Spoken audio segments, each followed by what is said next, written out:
For many, coffee is the perfect way to start the day. It wakes you up and keeps you focused.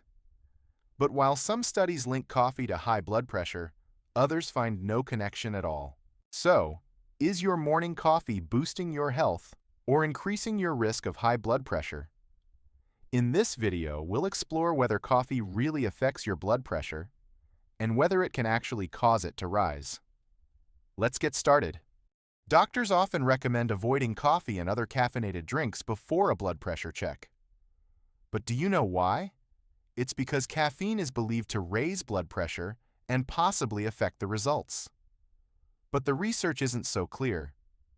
Some studies suggest that coffee raises blood pressure, while others find no connection at all. And here's the surprising part. A 1987 Italian study actually suggested that coffee might help lower blood pressure. So, is coffee a risk or a benefit for your blood pressure? Research shows that it can cause a temporary spike, even in people without hypertension. In fact, a review of 34 studies found that consuming 200 to 300 milligrams of caffeine, about 1.5 to 2 cups of coffee, led to an average increase of 8 millimeters of mercury in systolic pressure and 6 millimeters of mercury in diastolic pressure. This effect lasted up to 3 hours and was observed in both people with normal blood pressure and those with high blood pressure. Here's something interesting. This short-term spike mostly happens in people who don't consume caffeine regularly. But if you're a frequent coffee drinker, your body may adapt and build a tolerance over time. You've probably wondered this yourself. What are the long-term effects of coffee on your health? If you're not a regular coffee drinker, you might notice a small to moderate rise in blood pressure after a cup. But while coffee can cause a temporary spike, that effect usually doesn't last long. For people with high blood pressure, studies suggest that drinking coffee daily likely has little to no significant impact on blood pressure or the overall risk of heart disease. And for healthy individuals, drinking 3 to 5 cups of coffee daily has been linked to a 15% lower risk of heart disease and a reduced risk of premature death. So what makes coffee so beneficial? Well, it's rich in bioactive compounds with powerful antioxidant properties that may help reduce oxidative stress in the body.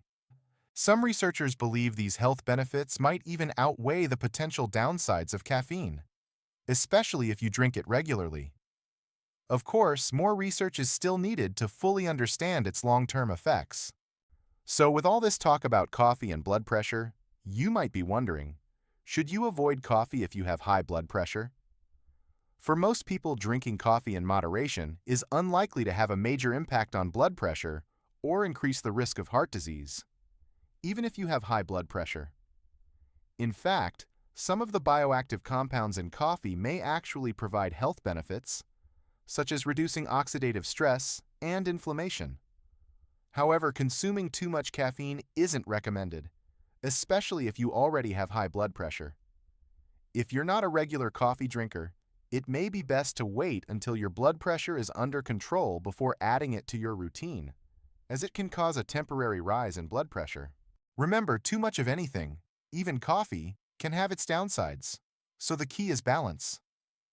Staying active and eating a diet rich in fruits, veggies, lean proteins, and whole grains are some of the best ways to support healthy blood pressure and heart health. So rather than stressing over your coffee intake, focus on building these healthy habits.